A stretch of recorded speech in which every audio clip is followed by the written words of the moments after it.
en donde invitaba a los candidatos, a partir del domingo serán candidatas, a participar y a mandar un video y que pudieran la iglesia ser en algún sentido promotor de las campañas para que los fieles de la Iglesia Católica pudieran conocerlas.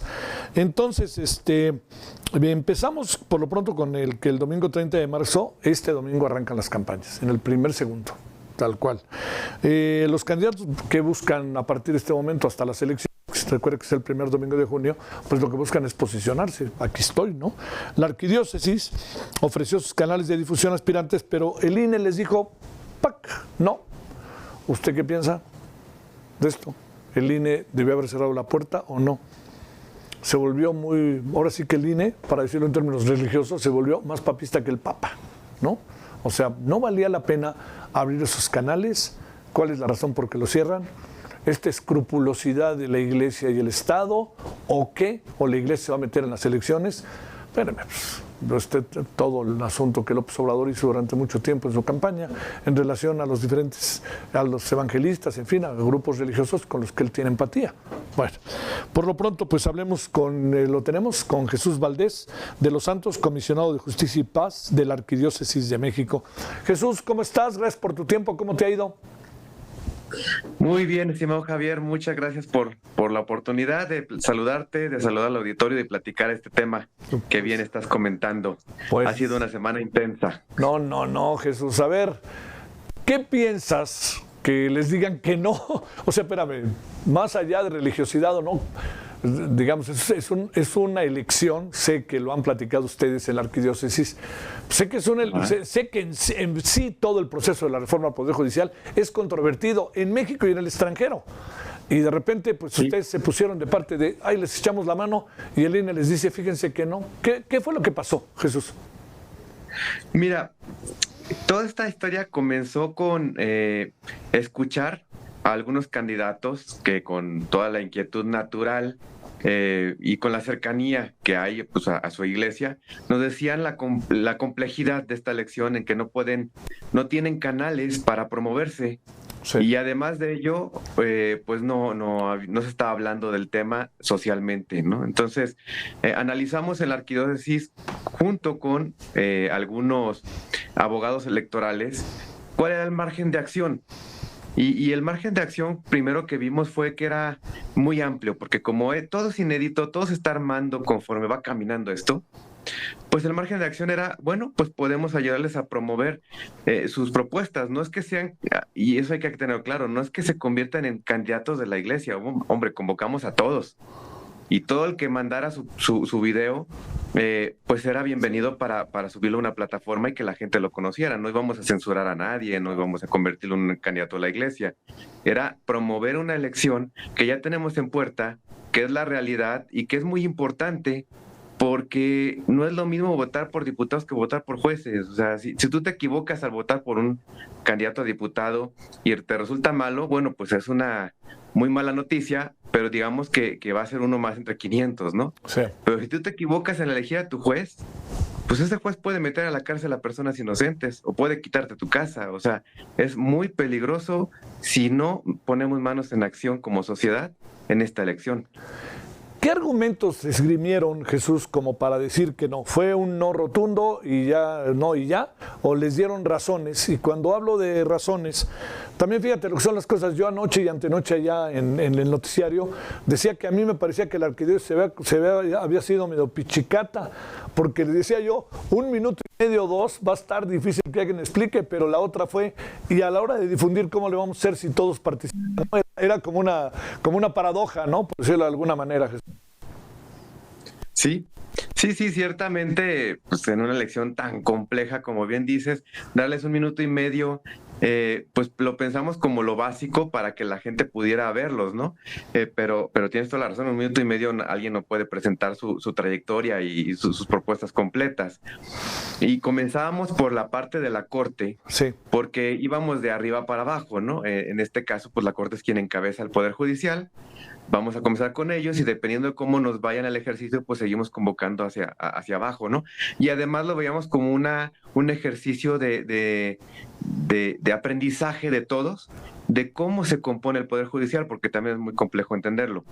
Sin embargo, bueno, vimos las noticias, vimos las declaraciones tanto de la presidenta del INE, de la presidenta del Tribunal Electoral, en fin, y de la República, y comenzamos a analizar que cuando ya te están diciendo, aunque no tuvimos ningún comunicado formal, ninguna queja, ningún comunicado formal ni nada, pero cuando te están diciendo que es muy posible que se impugne este tipo de acciones, pues preferimos ser prudentes.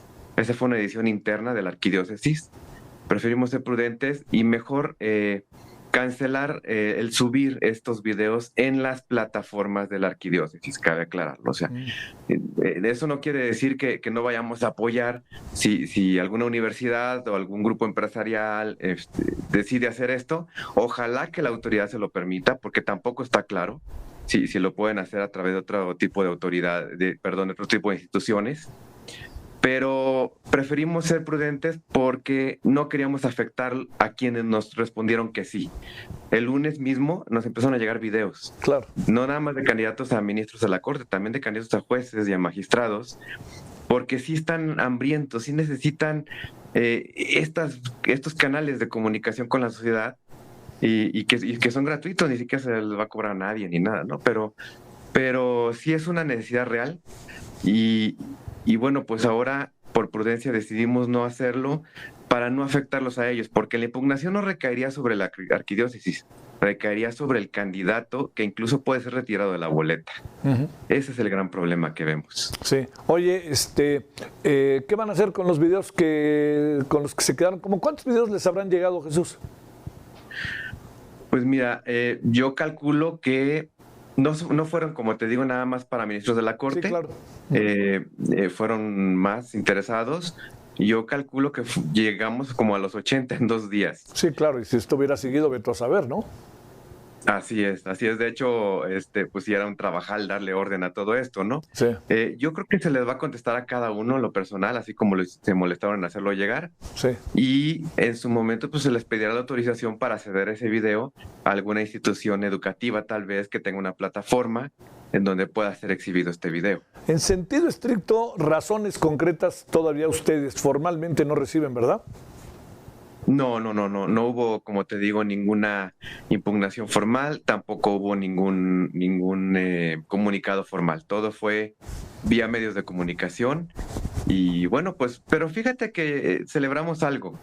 Celebramos que queríamos que se comenzara a hablar del tema, sí, de la importancia de esta elección, de la importancia de darle canales a los candidatos, y ambas cosas ya están ahorita en el debate. De hecho, hoy el INE sesiona para analizar este tema de qué canales pueden usar los candidatos para comunicarse con la ciudadanía. Hay quienes dentro del Consejo del INE creen que solamente el INE tiene la responsabilidad de hacerlo, lo cual creo que sería pues muy poco para el tamaño del reto que tenemos. Y hay otros consejeros que dicen, no, esto tiene que flexibilizarse y tenemos que permitir que otras instituciones entren. Entonces celebramos que esta iniciativa de la arquidiócesis sirvió para poner en la mesa el debate. Es que yo creo que quizás esté el asunto religioso, ¿no? Que ya sabes, vete a saber si separación, iglesia-estado, lo que quieras. Pero segundo, también hay algo que es cierto, Jesús. Perdóname, la elección no calienta, ¿eh? Yo creo que, oye, los pronósticos más alentadores son que estaré votando el 15% del padrón electoral. Te va a llevar casi 13 minutos el voto, según un consejero, Hugo Kup, el consejero del INE. Y tercero, hay estados como Durango que van a recibir 12 y hasta 13 boletas porque hay elecciones locales en Durango y Veracruz. Tienes toda la razón. La verdad es que eso lo veíamos. O sea, estamos por iniciar ya las campañas en unos días y los mismos candidatos nos lo decían, es que ni siquiera la gente piensa ir a votar. Sí. Mis amigos, ¿no? En fin. Entonces, por eso fue también el planteamiento de ponerlo en la mesa, de empezar a hablar este tema. Sabemos que en la agenda hay muchísimas cosas que hablar, y en la agenda nacional y en las agendas locales, pero esto es muy importante. O sea, si no vemos por quién podemos votar. Digo, la verdad es que hay que reconocer también que dentro de la complejidad podemos elegir a los que consideramos buenos en una boleta muy, muy grande, Sí. en la que hay un montón de recuadros a rellenar. Bueno, por lo menos no nos obligan a rellenar todos los cuadros. Podemos votar por los que sí conocemos, sí nos convencen. Sí. Y listo, ¿no? Porque imagínate tener que conocer a 90 y tantos jueces que por lo menos tendrías que elegir, ¿no? Es muy, muy complejo. Sí. Habrá quien lo logre, pero habrá quienes no lo logremos y podemos flexibilizar el voto así. Yo pienso que, como diría aquello del Yogi Berra del béisbol, ¿no? Esto no se acaba hasta que se acaba. Vamos a ver qué pasa la semana que entra, Jesús, y te quiero agradecer muchísimo que estuviste con nosotros. Sí, no, pues yo a la orden, de verdad te agradezco, al contrario, el espacio, y como dices, esto no se acaba hasta que se acaba, las reglas, pues espero que no estén cambiando demasiado, pero se tienen que ajustar, eso sí, porque se va viendo en el camino que hay muchos cabos sueltos. De repente da la impresión de que no se nos vaya a meter el espíritu de Trump, de como digo una cosa, digo otra cosa, ¿no, Jesús? Esperemos que no, porque también se requieren certezas tanto de los candidatos como de la ciudadanía. Sale. Gracias, Jesús. Muy buenas tardes. Gracias a ti. Hasta luego. Que tengas muy buena tarde. Gracias. A ver, mire, tenemos aquí en nuestra, si podemos poner en la pantalla, que yo debía haberlo hecho antes, pero está interesante esto, mire, para que usted lo vea. A ver, el 30 de marzo, o sea, el domingo, a primero y segundo, inician las campañas. Segundo, 60 días de duración. Esto es importante porque recuerde que la elección es el 1 de junio. Tercero, el 28 de mayo concluye el periodo. Quiere decir que igual que una elección, 4 días antes de las elecciones se cierra, hay veda. Y cuando digo hay veda, pues yo quisiera pensar que son 4 días como para que pensemos los ciudadanos, pero yo me pregunto si vale la pena meter 4 días estando la elección como está. Yo me iría hasta el final, hasta el sábado, pero bueno, es un asunto que además hay que discutir también en los procesos electorales. No todos los países, hay muchos países que no tienen el mismo sistema. Estados Unidos hace campañas electorales el mismísimo día de las elecciones. Y bueno, como ve, 881 cargos están en juego. Hay unos que son para todo el país, que tienen que ver con las y los ministros, la Suprema Corte de Justicia, y hay otros que son locales, y algunos son regionales. Perdón, creí que iba a estornudar. Es un galimatías. Pero yo nunca estuve de acuerdo, y usted, si me ha hecho el favor de seguirlo, lo sabe, pero también soy de la idea que no estando de acuerdo, si esto ya se echó a andar, y esto es lo que tenemos, hay que empujarlo, y hay que tratar de hacerlo de la mejor manera posible. Bueno.